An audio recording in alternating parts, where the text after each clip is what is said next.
I ordered some of the Alps TMR joysticks from AliExpress. I guess I should say pseudo Alps TMR joysticks. I will put the link to the ones I ordered in the video description. The AliExpress store is not trying to pull anything. The description for the joysticks says they are Alps joysticks with Ginfull TMR sensors. And that looks to be an exact description of what I received. The joysticks have the Alps logo on them.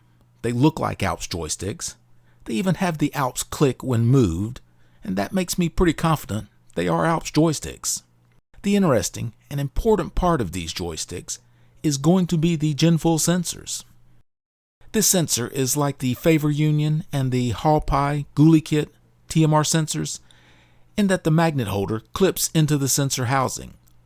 The Ginfull TMR joysticks have the magnet holder pressed onto the joystick shaft and have no contact with the sensor housing, and the shafts are different than the Alps shafts. Of course, the Favor Union TMR sensor will not fit an Alps joystick frame. Well, not without a lot of effort. So until now, the only TMR sensor option to replace the potentiometers on an Alps joystick were the Alps-Ginfull sensors. And it's always bad not to have choices. Let me see where the poles are on the magnet. Okay, large face of the magnet are the poles. That is like all the other TMR joysticks I've looked at, except for the K-Silver JS13 Pro. This sensor is labeled LT-3C, but some of the sensors in the lot of 10 joysticks I ordered are labeled LT-5B. It would be nice for Ginfull to give some kind of information on what the sensor labels mean. The number on the TMR sensor IC looks like XMJ on the top line and BF on the bottom line. The bottom line is the same as the Ginfull TMR joystick sensors, and I suspect the BF is the ID code. And can see through the translucent case in the upper right corner of the PCB a small SMD part, same location as a bypass capacitor on the sensor PCB of the Ginfull TMR joystick. So just as the ad said, these are Alps joysticks with Ginfull TMR sensors. The only thing to do now is see how well these do at replacing the potentiometers on an Alps joystick. If you want to see the timing information about these sensors, I'll put a link to the Ginfull TMR joystick video in the description. Here is a DualSense BDM-050 mainboard with the original Alps joysticks. The main reason to buy these would be to replace the potentiometers on the joystick without replacing the entire joystick.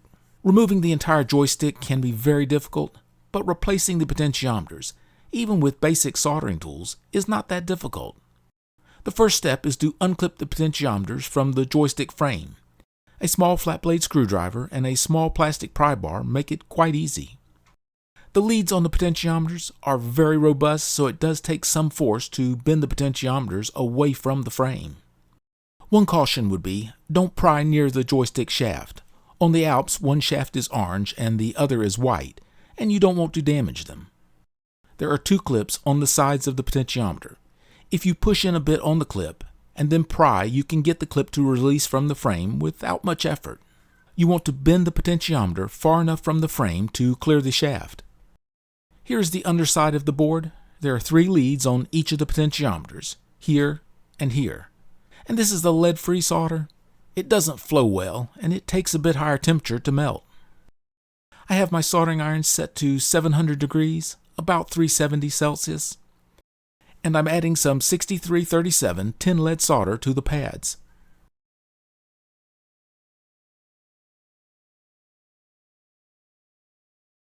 This is my preferred method for removing the potentiometer when you don't have the proper equipment to do so. This is about a 3/8 inch length piece of 14 gauge copper wire. It's the wire used in house wiring, but any large copper wire could be used. I will place it next to the 3 pads of the potentiometer.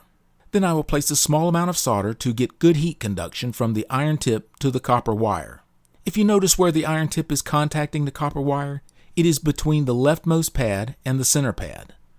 The left pad is a ground connection and requires the most heat to melt the solder. You will know when the solder has melted because the potentiometer will move. Once it does, you can pull it from the PCB with almost no effort. If you're having to apply a lot of force, something is wrong and you may damage the PCB. Then you can knock the copper wire off if you have thermal protection under where you are working. or heat the wire up and remove it with some tweezers. What I have under this is a silicone baking sheet. They are cheap and work pretty good, because dropping molten solder on a tabletop will usually leave a mark. Another word of caution.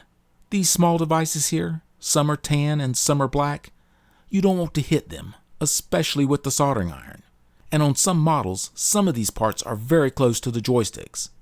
If you even think you might hit one, I would recommend getting some Kapton tape and covering the parts with it. From Amazon, the tape might not say Kapton, it might say polyamide, or high temperature resistant, no residue. It's great stuff to have on hand anyway. Now the solder has to be removed from the holes.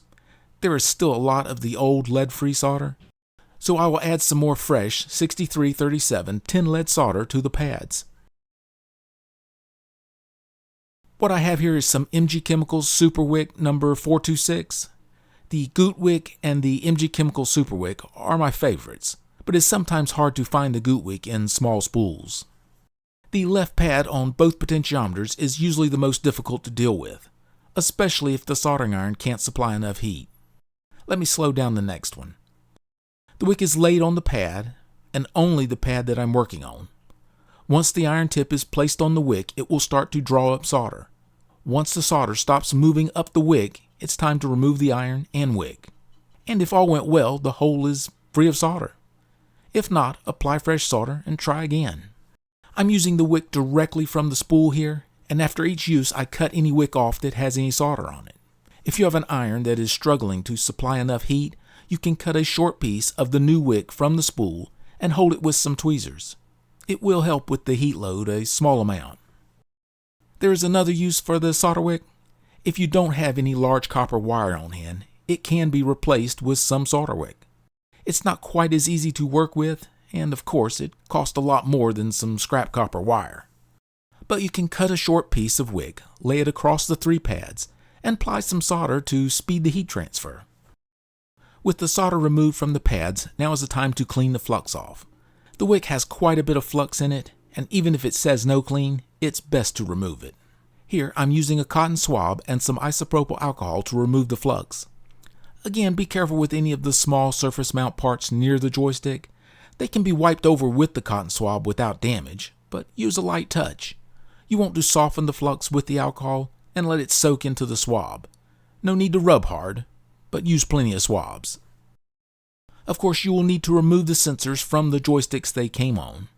Unlike the potentiometers, the magnet holder in these sensors won't rotate 180 degrees out of position, but you will want to align the slot in the magnet holder to align with the joystick shaft. I'll get the sensor leads into the holes on the PCB.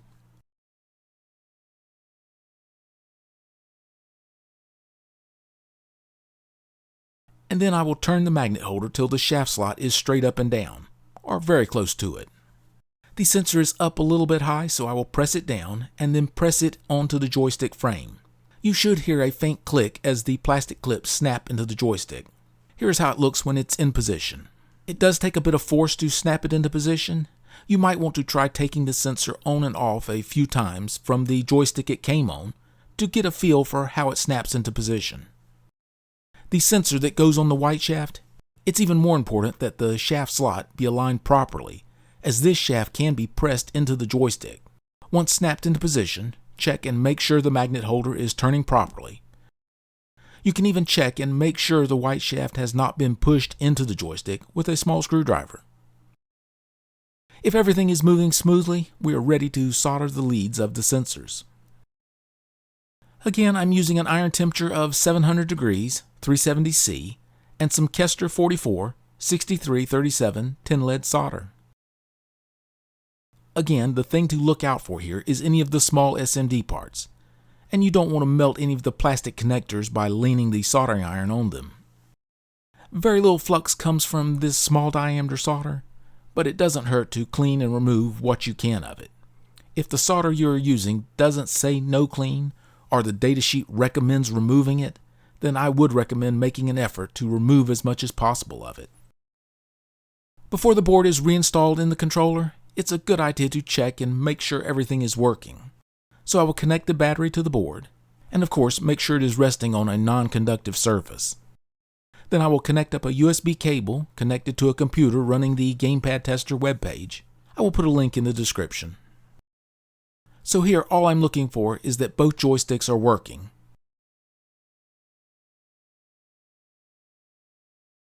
And they are, so I haven't damaged anything. So now it's time to put it all back together, calibrate it, and see how it does. I'll speed through the calibration. I'll do the stick center first and then the range. I'll put a link to the calibration website in the description. And after the center and range calibrations are complete, I'll save the changes permanently. That is not the best wording for the button, as you can save the changes permanently as many times as you like. A better description for the button would be write changes to non-volatile memory, but that is a bit on the technical side. Then it's back to the Gamepad Tester website to see how the new sensors work. Centering seems to be about the same. The left joystick is the original Alps frame and potentiometers. The right joystick is the original Alps frame with the new Ginfull TMR sensors. Circularity is not as good on the joystick with the Ginfull TMR sensors, but I would say it's a bit better than the GuliKit TMR sensors on the Alps frame. I think the sensors fit the Alps frame a bit better as well. Just for some context, here is what the circularity for this controller looked like from the factory. I think that is about standard. So this is very usable. The TMR sensor joystick on the right may even be a bit more balanced than the left joystick, but I don't think in use you would be able to tell any difference. Now to see how these sensors fit in the Edge stick module. This module has the Write Protect mod already completed. I'll put a link in the description to the video on modifying the module so it can be calibrated. These sensors are a great fit for the Edge module. They don't have to be trimmed or anything to fit in place. The board fits right over the alignment pins, and I don't even feel any rubbing.